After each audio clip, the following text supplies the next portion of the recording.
We have been talking about energy independence for decades.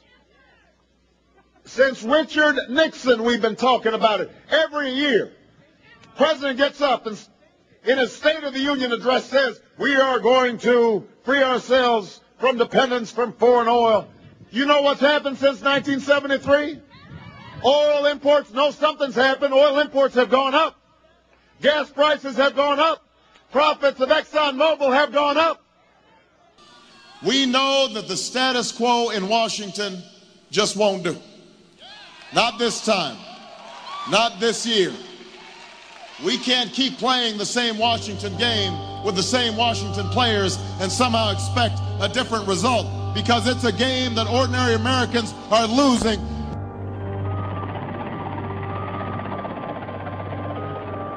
U.S. National Security Advisor Brzezinski flew to Pakistan to set about rallying resistance. That's what happens when lobbyists set the agenda, and that's why they won't drown out your voices anymore when I am President of the United States of America.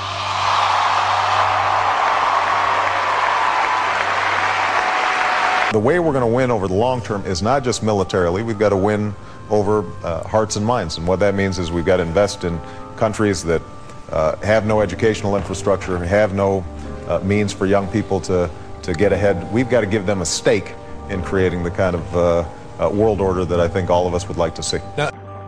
On the Afghan border near the Khyber Pass, he urged the soldiers of God to redouble their efforts. We know of their deep belief in God, and we are confident that their struggle will succeed. That land over there is yours. You'll go back to it one day, because your fight will prevail, and you'll have your homes and your mosques back again, because your cause is right and God is on your side. The purpose of coordinating with the Pakistanis will be to make the Soviets bleed for as long as is possible. Let's go to the current race for president. Hillary Clinton and Barack Obama, as you know, have had several recent dust-ups over issues like whether the U.S. should act unilaterally if there were proven intelligence of al-Qaeda in Pakistan, or whether nuclear weapons should be taken off the table in that vein. What's your take on these arguments over foreign policy between these two leading candidates? I think Obama is clearly more effective and has the upper hand. He has a sense of what is historically relevant and what is needed from the United States in relationship to the world. And I know how to choose talent and get smart people around me who are capable and independent and bring together a variety of different points of views and then set a vision and move in the same direction. You were both in Skull and Bones, the secret society. It's so secret we can't talk about it. What does that mean for America? The conspiracy theorists are going to go wild. I'm sure they are. I don't know. I haven't seen the rest. Number 322? First of all, he's not the nominee. But look, I look forward... Are you prepared to lose? No, I'm not going to lose. You both were members of Skull and Bones, a secret society at Yale. What does that tell us? Not much, because it's a secret. Is there a secret handshake? Is there a secret code?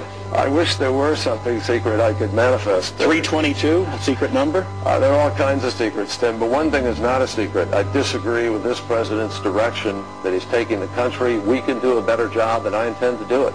And we'll be watching. Be safe on the campaign trail. John Kerry, thanks for joining us. And we'll be right back.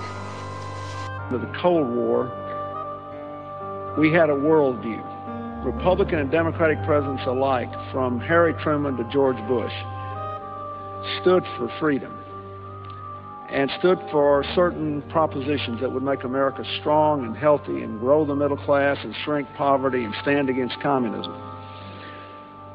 And after 1989, President Bush said, and it's a phrase that I often use myself, that we needed a new world order, and instead it looks like we got a lot of disorder. And we still, and after 9/11, we've been more sensitive to the Word about the president. For 7.5 years I've worked alongside him, and I'm proud to have been his partner. And we've had triumphs, we've made some mistakes, we've had some setbacks. it doesn't help when you put my cousin Dick Cheney in charge of energy policy in the White House. That doesn't help.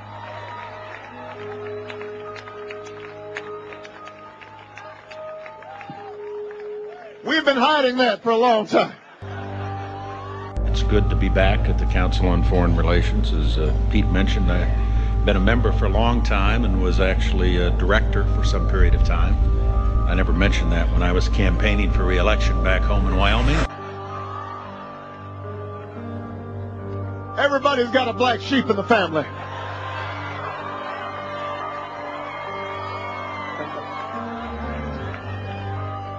Have taken that one step farther, saying the Obama campaign seems dangerously close to becoming a cult of personality. He takes the stage and his supporters go wild, cheering, some crying, some shouting, "I love you." And my faith in the American people has been vindicated because they are ready for change. Then something woke you, didn't it? Was it a dream? What was it? I heard a strange noise.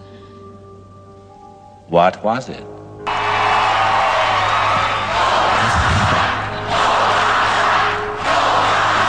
Many political observers say they've never seen anything like it. Thousands wait in line to see him.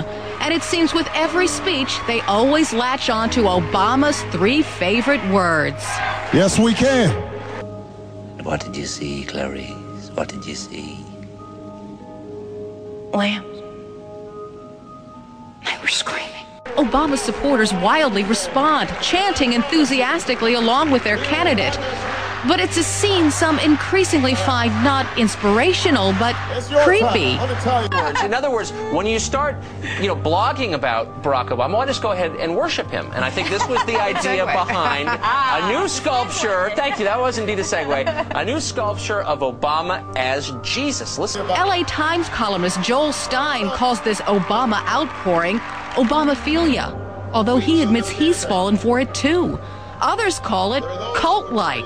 Conservative columnist David Brooks compares Obama to a messiah and his supporters to members of the Hare Krishna.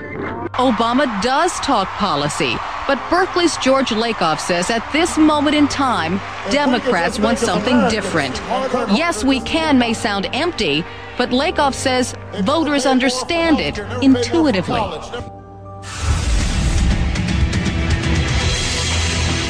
Welcome back to the most news in the morning. The government taking a big new step, looking to build a huge database of people's physical characteristics. The FBI is taking on $1 billion project to gather fingerprints, palm patterns, even digital pictures of faces. Eventually, it could expand to include iris patterns, face shape patterns, scars, even information about how you walk and talk. It's called biometrics. And what we'd like to be able to do, too, as these other biometrics mature, we want to have a system that can allow those to be stored and searched as well, be it iris, facial, voice, whatever the biometric, that DNA, whatever the biometric that comes down the road, we need to be able to plug that in and play. Can a microscopic tag be implanted in a person's body to track his every movement? There's actual discussion about that. You will rule on that, mark my words, before your tenure is over. Can brain scans be used to determine whether a person is inclined toward criminality or violent behavior? You will rule on that.